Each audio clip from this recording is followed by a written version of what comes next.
اللہ تعالیٰ کا وعدہ ہے کہ جو اپنے میری عبادت کے لیے اپنے آپ کو فارغ کرے گا تو اس کا رزلٹ یہ ہے کہ میں غنی کر دوں گا. اور غنی ہونا کیا ہے؟ یہ ایک پورا کانسیپٹ ہے, richness of the heart. Many of us are rich from our clothing, rich from our material outlook, but ہم میں سے کتنے لوگ اصل میں دل سے غنی ہیں؟ دل کا غنی ہونا کیا مراد ہے؟ Contentment, self fulfilment. بہت سے لوگ کنٹینٹ نہیں ہیں, بے چینی ہے اندر. ہر وقت جو ہے وہ اچانک سے بیٹھے بیٹھے سیڈ ہو جاتے ہیں, اچانک سے بیٹھے بیٹھے ایک ہالونیس چھا جاتی ہے, اچانک سے بیٹھے بیٹھے کھو جاتے ہیں. اوکے, یہ ہے دل کا غریب ہونا. اور دل کی رچنس کیا ہے کہ کم پہ بھی خوش ہو جانا, کنٹینٹ ہو جانا, تقدیر پہ کنٹینٹ ہو جانا, اللہ کے فیصلوں پہ کنٹینٹ ہو جانا, اللہ تعالیٰ کی ڈسٹریبیوشن پہ کنٹینٹ ہو جانا.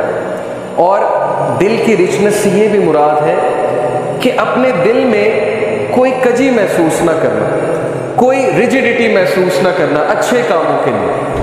اب جب اچھے کام ہمارے لیے مشکل بن گئے, نیکی ہمارے لیے پہاڑ جتنی بن گئی اور برائی ہمارے لیے اتنی آسان بن گئی کہ ہم برائی کرنے کے لیے رات الارم لگا کے بھی اٹھ جائیں, تو ظاہر ہے کہ جب نیکی مشکل ہو جائے, برائی آسان ہو جائے, تو پھر اس کا مطلب ہے کہ دل میں غربت ہے, دل غریب ہے, دل میں رچنس نہیں ہے, کنٹینٹمنٹ نہیں ہے. تو اگر آپ چاہتے ہیں آپ کا دل بڑا ہو, آپ کے دل میں رچنس ہو, تو فارغ کریں اپنے آپ کو, ٹائم نکالیں اللہ تعالیٰ کے لیے, اور پھر دیکھیں آپ کے مسئلے کیسے حل ہیں. کئی لوگ سے میں نے سنا ہے, ایک بھائی بہت مشکل سے گزرے تھے, 2 سال پہلے کا واقعہ ہے, اور 6-7 مہینے ہو گئے ان کا وہ مسئلہ حل نہیں ہو رہا, ان کا وہ مسئلہ حل نہیں ہو رہا, کوئی فیملی پرابلم ہے.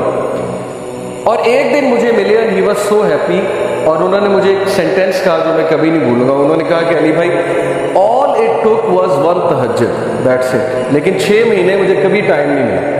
مجھے لوگوں سے ملنے کا ٹائم مل گیا, مجھے لوگوں سے کہانیاں سنانے کا ٹائم مل گیا, لوگوں کی سننے کا ٹائم مل گیا, لیکن تہجد کا ٹائم نہیں مل رہا تھا. all it took was one tahajjud, اور میرا مسئلہ حل ہو گیا. تو امام شافعی رحمہ اللہ نے کہا کہ میکنگ دعا ایٹ دا ٹائم آف تہجد is like an arrow which does not miss its target. تو باقی یہ کہ اللہ دعا آپ کریں اور نہ ملے یہ ایک الگ بات ہے, ظاہر ہے اللہ تعالیٰ وہی دیں گے جو بہتر ہے, لیکن یہ سینٹینس یاد رکھنے والا ہے کہ all it took was one tahajjud. تو اپنے آپ کو فارغ کریں, ٹائم نکالیں اللہ تعالیٰ کے لیے, یہ آپ کے ہی لیے بہتر ہے. اور پھر یہ حدیث, انس بن مالک reported the messenger of Allah صلی اللہ علیہ وسلم said, Allah Almighty said, حدیث قدسی ہے, O son of Adam, if you call upon me and place your hope in me, I will forgive you without hesitation. اگر تم ہوپ میرے سے لگاؤ گے, امید میرے سے لگاؤ گے, تو میں تمہیں معاف کروں گا. Without any hesitation میں تمہیں معاف کروں گا. O son of Adam, if you have sins piling up to the clouds and then ask for my forgiveness, I will forgive you without hesitation. اور اگر تیرے گناہ آسمان تک جا رہے ہیں اور آسمان کی طرح پائل اپ ہو چکے ہیں, کلاؤڈز کی طرح, یعنی اتنے سنس ہو چکے ہیں کہ تم اسراف کر چکے ہو, اور تم مجھ سے معافی مانگو گے, میں تمہیں معاف کروں, لیکن سچے دل سے توبہ کرو, میرے پاس آؤ گے, میرے سے بات کرو گے, مجھے ریکگنائز کرو گے, تو میں تمہیں معاف کروں. تو کویسچن یہ ہے کہ کیا ہمارے ہوپس اللہ تعالیٰ سے لگیں یا ہمارے ہوپس کریشن سے لگیں.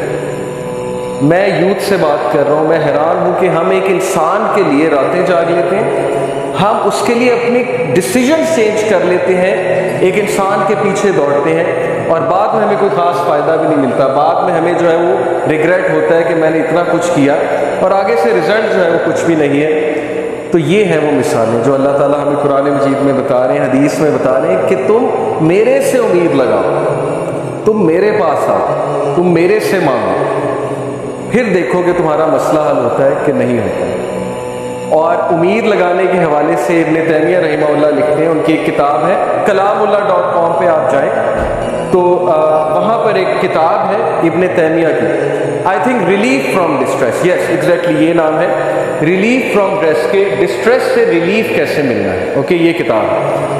وہ کتاب اس آیت کی تفسیر ہے, لا الہ الا انت سبحانک انی کنت من الظالمین. صرف ایک آیت کو پکڑا ہے ابن تیمیہ نے اور پوری کتاب لکھی. اس میں وہ ایک بات لکھتے ہیں کہ اسلاف جان بوجھ کر یہ دعا کرتے تھے. یہ بھی ایک دعا تھی ان کی کہ ہماری دعائیں ڈیلے ہوں, ہماری دعاؤں کی قبولیت ڈیلے ہو. اب یہ ہمارے لیے, ہم جیسے لوگوں کے لیے جو دنیا میں بہت ڈوبے ہیں, بڑی عجیب بات ہے. ہم تو چاہتے ہیں یوں دعا قبول ہو, میں اللہ سے مانگوں اور چیز میرے سامنے ہو, چاہے وہ میرے لیے بہتر ہے یا نہیں ہے. اسلاف کہتے تھے کہ ہم جان بوجھ کے وش کرتے تھے کہ دعائیں ڈیلے ہیں. کیوں؟ کیونکہ جب بندہ دعا کر رہا ہوتا ہے اس کا تعلق ہی اللہ سے اور ہوتا ہے, تو وہ اس تعلق کو انجوائے کرتے تھے کہ ہم تکلیف میں ہیں, ہم کسی ڈسٹریس میں ہیں, بس ہم دعا ہی کیے جائیں. تو یہ تعلق انہیں بہت لطف دیتا تھا. یہ ایک بہت ہائی لیول کی بات ہے.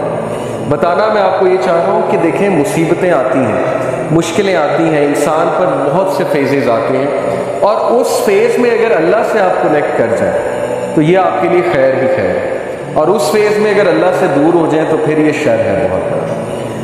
تو اللہ تعالیٰ کہتے ہیں کہ اے آدم کے بچے, اگر تیرے سنس پائل اپ کر جائیں کلاؤڈ جتنے, تب بھی میں تجھے معاف کروں گا اگر تم مجھ سے معافی مانگے گا. اور پھر اللہ تعالیٰ نے کہا, O son of Adam, if you come to me with enough sins to fill the earth, and then you meet me without associating anything with me, I will come to you with enough forgiveness to fill the earth.